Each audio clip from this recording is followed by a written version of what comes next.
அது ஒரு சங்க நூல் அல்ல, பிற்கால நூல் அப்படின்னு சொல்லக்கூடியவர்கள்லாம் உண்டு. ஏன்னா அது இறையனார் களவில் உரையில் திருக்குறளை பற்றி குறிப்பிடப்படவில்லை. வட சொற்கள் நிறைய உள்ளது, எனவே பிற்காலத்தது அப்படின்லாம் சொன்னாங்க. 125 வடச்சொற்கள் உள்ளதாக பேராசிரியர் வையாபுரி பிள்ளை நமக்கு கணக்கிட்டிருக்காங்க. ஆனால் புலவர் குழந்தை என்ன பண்ணுறாருன்னா, திருக்குறள் தூய தனித்தமிழ் சொல் கொண்ட ஒரு நூல் அப்படின்னு சொல்கிறார். திருக்குறள் வடநூல்களிலிருந்து வேறுபட்டவை, அவர் உண்மையான தமிழ் நூல் என நாவலர் சோமசுந்தர பாரதியார் கூறியிருக்கிறார்.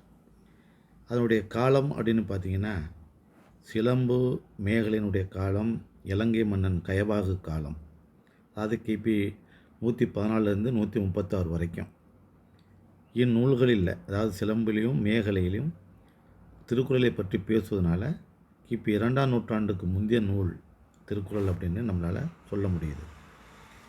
கிமு 245 முதல் 250 வரை ஆண்ட நார்முடிச் சேரலை பாடிய மாமுலனார் என்ற ஒரு புலவர் திருவள்ளுவர் மாலையில் வள்ளுவரையும் பாடியிருக்கிறார்.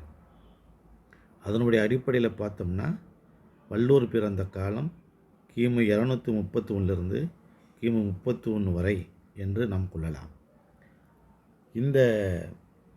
அதே போல் நமக்கு நிறைய அதற்கான நூலினுடைய அமைப்புன்னு பார்த்திங்கன்னா, அறத்துப்பால், பொருட்பால், இன்பத்துப்பால் என்ற 3ம் இருக்கிறது. இதை நம்ம சுந்தரர் கூட அறம்பொருள் இன்பம் ஈடுமொழிந்த வாயான் அப்படின்னு பாடுகிறார்.